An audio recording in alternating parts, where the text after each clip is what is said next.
주님의 능력 안에 거하는 자 말씀입니다. 그래서 히브리서 8장 10절에 또 주께서 이르시되 그날 이후에 내가 이스라엘 집과 맺은 언약은 이것이니 내 법을 그들의 생각에 두고 그들의 마음에 이것을 기록하리라. 나는 그들에게 하나님이 되고 그들은 내게 백성이 되리라. 그래서 우리가 하나님의 능력 안에 우리가 어떻게 거할 수가 있습니까? 바로 우리가 그리스도 안에 있을 때 하나님의 능력이 우리에게 임하는 것입니다. 그래서 하나님께서 이제 행위 언약, 이 선악과 선악을 알게 하는 그 열매는 절대 먹지 말라. 그러면 반드시 죽으리라 말씀하시면서 행위 언약을 주셨는데 이것이 우리가 실패하게 되었습니다. 그래서 우리에게 새 언약을 주셨는데 그게 은혜의 언약, 믿음의 언약. 그래서 예수 그리스도를 우리의 주인으로 모시고 우리의 전체 삶 가운데 예수 그리스도께서 나의 주인이 되어 주실 때 우리가 이 진짜 이 하나님의 언약 속에 우리가 임하는 것입니다. 그래서 강단의 말씀에서 주님의 능력 안에 거하는 자인데요. 우리가 이 세상에서는 많은 사람들이 능력을 얻기를 원하고 또 세상은 많은 능력을 또 필요로 합니다. 또 직장에서도 능력 있는 사람을 되게 좋아하잖아요. 근데 진짜 능력은 어디서 나오나? 바로 이 하나님의 능력이 우리에게 임하는 그 길이 바로 그리스도이십니다. 그래서 구원자 되시고 중보자 되신 그 그리스도께서 내 안에 살아 계셔서 역사하는 것이 참된 능력을 우리가 회복하는 그 길입니다. 그래서 가장 먼저 우리가 그리스도 안에 있을 때 하나님이 또 현장 살릴 힘도 주시고 또 우리에게 현장 살릴 능력도 우리에게 주십니다. 그래서 예수님은 구원자이시죠. 그래서 예수님은 이름, 그리스도는 직분. 그래서 그리스도는 참 선지자, 참 제사장, 참 왕 되신 분입니다. 그래서 이 가장 뛰어난 이름 예수 그리스도시죠. 우리가 예수 그리스도를 붙잡아야겠습니다. 그래서 우리를 남은 자로 이렇게 불러주셨는데요. 예수님께서 이렇게 공생의 사역 기간 동안 이렇게 많은 그 기적과 이적을 베푸셨습니다. 오병이어의 기적도 베푸시고 또 병도 많은 병든 사람들을 고치셨습니다. 근데 이것은 이제 이유가 있다 하면서 이렇게 어부들이 고기를 잡을 때 밑밥을 이렇게 던지잖아요. 그러면 작은 물고기들이 막 모인대요. 그 떡밥을 먹으려고.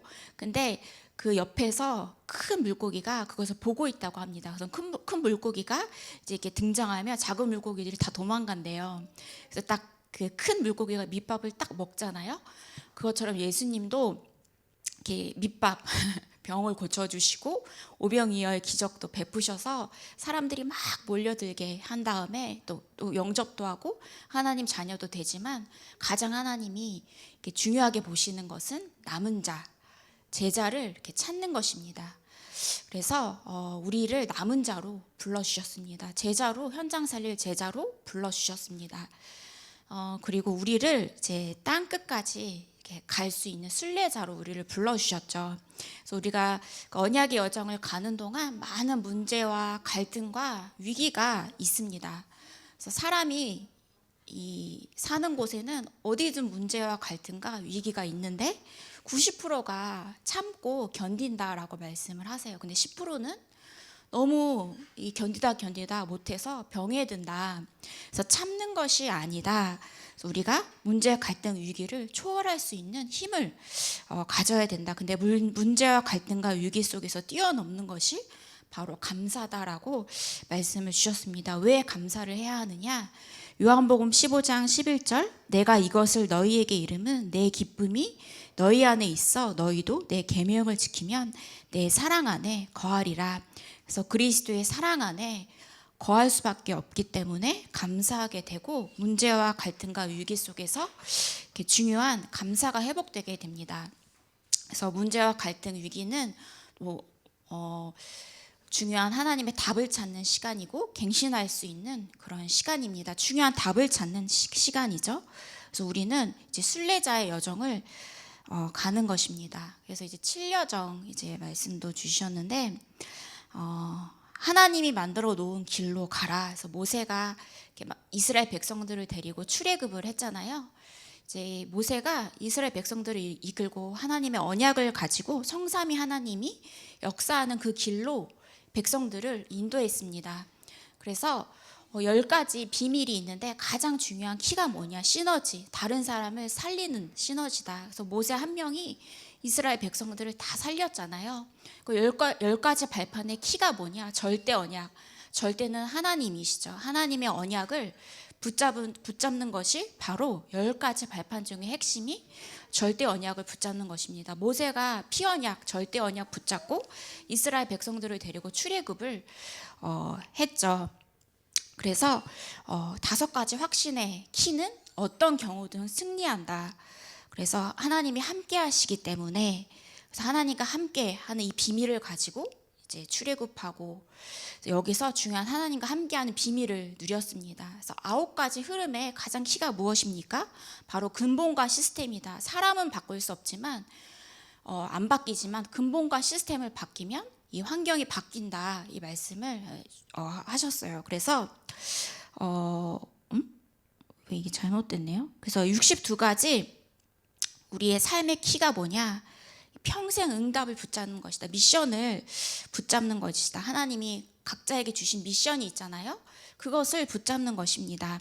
그래서 우리의 인생의 여정이 완전히 보좌의 캠프가 되는 인생의 여정을 가는 것이 이제 7여정이다. 그래서 우리는 이제 본론 첫 번째로 하나님의 능력에 이제 거해야겠습니다. 그래서 여기에 키는 이 관계, 계산 요 2가지 단어인데요. 이제 하나님과의 나의 관계, 그리스도와 나의 관계. 그래서 부모와 자녀의 관계는 부모는 아낌없이 사랑을 베풀고 무엇이든지 다 주고 싶고 그런 부모 밑에서 자란 아이들은 부모를 그냥 의심 없이 믿잖아요. 부모를 의지하고.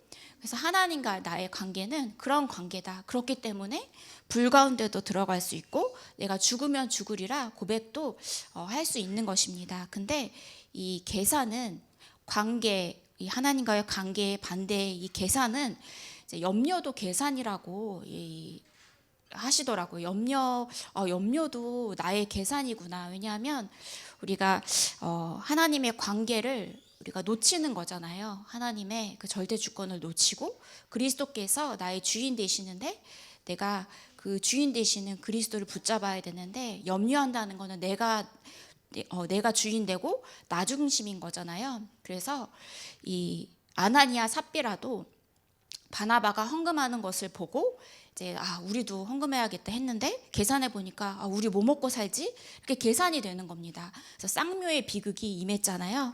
그래서 그리스도와 나의 관계는 계산하는 관계가 아닙니다. 가장 소중한 관계도 우리가 어떠한 일이 있어도 믿을 수 있는 관계가 바로 하나님과의 관계죠. 그래서 이 그리스도의 정체성과 위치를 우리가 이해해야겠습니다. 그래서 나의 관계된 사람이 누구냐에 따라서 우리의 인생의 모든 것이 결정이 나게 됩니다. 그래서 그분의 정체성, 그리스도의 정체성이 무엇입니까?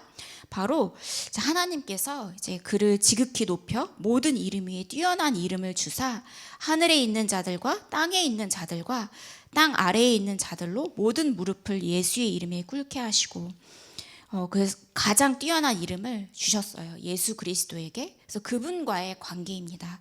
그래서 그분 그리스도와의 관계가 우리가 완전히 회복되는 축복을 누려야겠습니다.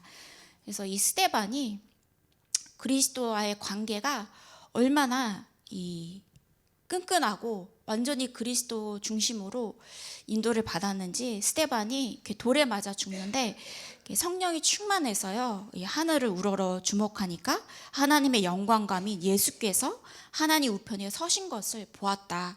그런데 반대로 이제 예수님의 두 제자가 있었습니다. 그래서 예수님이 이제 부활하시고 이제 그 소식을 들은 거예요. 그래서 제자 둘이 이렇게 막 가는데 엠마오로 하는 마을로 이렇게 가는데요. 이런 예수님의 부활에 대해서 막 이야기를 하면서 가는데 이제 그들이 이렇게 서로 이야기하고 또 문의하고 할 때 예수님이 가까이 이르러서 그들과 동행하시는데 그들이 눈이 영안이 어두워져서요, 예수님인 줄을 알아보지를 못하는 겁니다. 그래서 우리도 이것과 똑같다.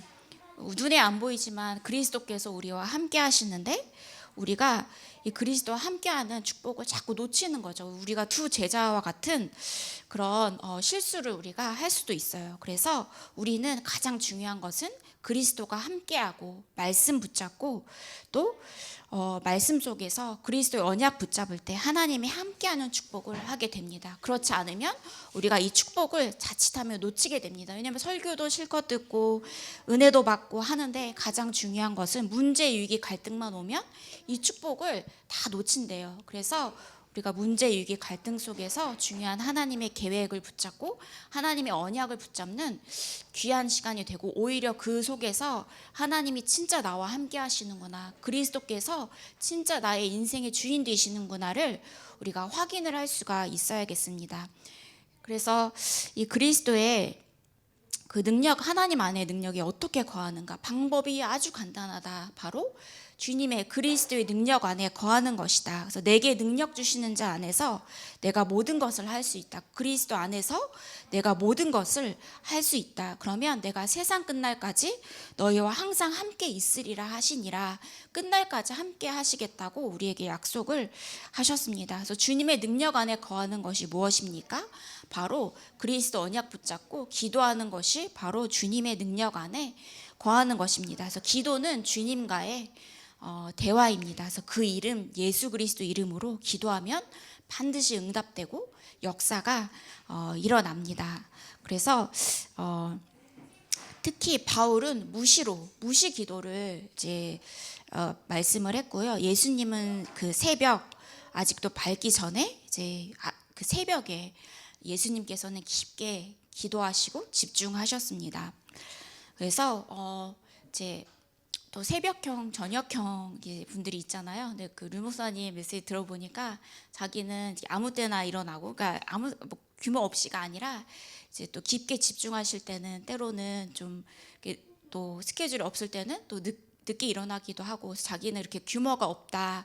그런데 이 바울의 기도, 무시로 그냥 눈 뜨면 24시 기도, 이게 그 류목사님한테는 진짜 맞더라 이 말씀을 하시더라고요. 그래서 우리는 이렇게 시간을 딱 정해놓고는 우리가 지키기 어려운데, 그냥 눈 뜨면 기도해라. 눈 뜨면 그리스도 언약 붙잡고 감사하고 기도하고, 그래서 24시 기도를 이제 말씀을 이제 류목사님 계속 그 기도를 말씀하시잖아요. 그래서 산 제사가 무엇입니까? 바로 우리의 삶과 현실 속에서 기도할 수 있는 것이 나를 산 제사로, 제물로 내어드리는 것입니다. 그래서 우리의 삶이 우리의 인생이 다 기도로 연결이 되어야겠습니다. 우리의 삶을 완전히 내어드리는 것이 바로 이 삶과 현실 속에서 기도할 수 있는 거죠. 그래서 포도나무 비유 말씀하시잖아요. 그래서 요한복음 15장 1절에 나는 그리스도는 참 포도나무요, 내 아버지 하나님은 농부라. 그래서 내 안에 거하라. 그냥 그리스도 안에 거하라 말씀을 하십니다. 그러면 나도 너희 안에 거하리라. 그래서 가지가 포도나무에 붙어 있지 아니하면 스스로 열매를 맺을 수 없음 같이 너희도 내 안에 있지 아니하면 그러하리라. 그래서 포도나무에 포도가 붙어만 있으면 살잖아요. 붙어만 있으면 이렇게 포도나무가 통통해지고 맛있어지고 하잖아요. 근데 내가 스스로 뭔가 살아보겠다고 떨어지는 순간 우리는 포도는 죽을 수밖에 없죠. 완전히 상할 수밖에 없죠. 그런데 우리도 똑같이 내 힘으로 뭔가를 해보겠다, 나 중심, 물질 중심, 성공 중심으로 가면 우리는 실패할 수밖에 없습니다. 그래서 그냥 그리스도 안에 붙어 있기만 하면 됩니다. 날마다 그리스도 언약 붙잡고 예배드리고 기도하고 그 속에 있기만 하면 됩니다. 그래서 너희가 내 안에 거하고 내 말이 너희 안에 거하면 무엇이든지 원하는 대로 구하라. 그리하면 이루리라. 그래서 사람들이 좋아하는 게요, 무엇이든지 원하는 대로 구하라, 그리하면 이루리라, 이걸 되게 좋아해요. 근데 그 앞부분에 너희가 내 안에 거하고 내 말이 너희 안에 거하면이라는 말씀이 굉장히 중요합니다. 그리스도 안에 거하라. 그래서 우리가 본론 세 번째로 방법, 제목 잘못했어요. 3번 제목이 뭐죠? 본론 3번 제목이 이게 본론 2번인데 주님이 주시는 목표인데 이거 수정한다는 게 깜빡해가지고 주님 본론 세 번째는 주님이 주시는 목표입니다. 그래서 주님이 우리에게 주신 목표는 땅 끝까지 증인이 되리라. 이것이 우리를 향한 목표입니다. 그래서 우리는 시작과 과정과 끝을 정확하게 알 수 있죠. 우리의 시작이 무엇입니까? 갈보리산 십자가에서 그리스도께서 우리의 모든 문제를 다 끝내셨다. 다 이루셨다. 다 승리하셨다. 요것을 붙잡는 것이 시작이고요.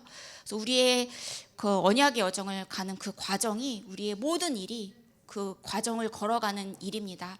나쁜 일, 슬픈 일, 기쁜 일 모든 것이 우리의 과정이죠. 근데 마지막 끝이 뭐냐? 땅 끝까지 증인이 되리라. 그래서 갈보리산 언약을 붙잡은 자들이 감람산에 모였습니다. 감람산에서 예수님께서 한 명 한 명에게 미션을 주셨죠. 근데 끝을 아는 것이 미션이다. 그래서 우리가 미션을 붙잡는 것이 중요합니다. 그래서 이 미션을 붙잡은 자들이 마가다락방에 모여서 이제 성령 충만함을 받고 거기서부터 중요한 시작이 되었습니다. 그래서 이제 아까도 말씀드렸지만 그 포도나무에 우리가 붙어 있기만 해도 우리는 그 안에서 그리스도 안에서 참된 축복을 누리게 됩니다. 그래서 결론은 히브리서 12장 2절에 믿음의 주요 또 온전하게 하시는 이인 예수를 바라보자. 예수 그리스도를 바라보자. 그래서 그는 그 앞에 있는 기쁨을 위하여 십자가를 참으사 부끄러움을 개의치 아니하시더니 하나님 보좌 우편에 앉으셨느니라. 그래서 한 주 동안 주님의 능력 안에 거하는 축복을 누리시기를 기도하겠습니다. 제가 기도하고 이어서 구역공과 예배 드리겠습니다. 하나님 아버지 감사를 드립니다. 그리스도 안에 우리가 거하게 하시고 그리스도라는 참된 능력 안에 거하게 은혜를 주시니 감사를 드립니다. 우리가 그리스도의 언약을 붙잡고 그 안에서 승리하는 삶을 살게 하여 주시옵소서. 하나님과의 관계가 회복되게 하시고 우리가 계산하지 않고 오직 그리스도 바라보게 하여 주시옵소서. 모든 것에 하나님의 계획과 축복이 있음을 고백하는 우리 부모님들 되게 하여 주시옵소서. 또 오직 그리스도 언약 붙잡고 한 주 동안 우리의 삶을 산 제사로 드리는 저희들이 되게 하여 주시옵소서. 권세 있는 주 예수 그리스도 이름으로 기도합니다. 아멘.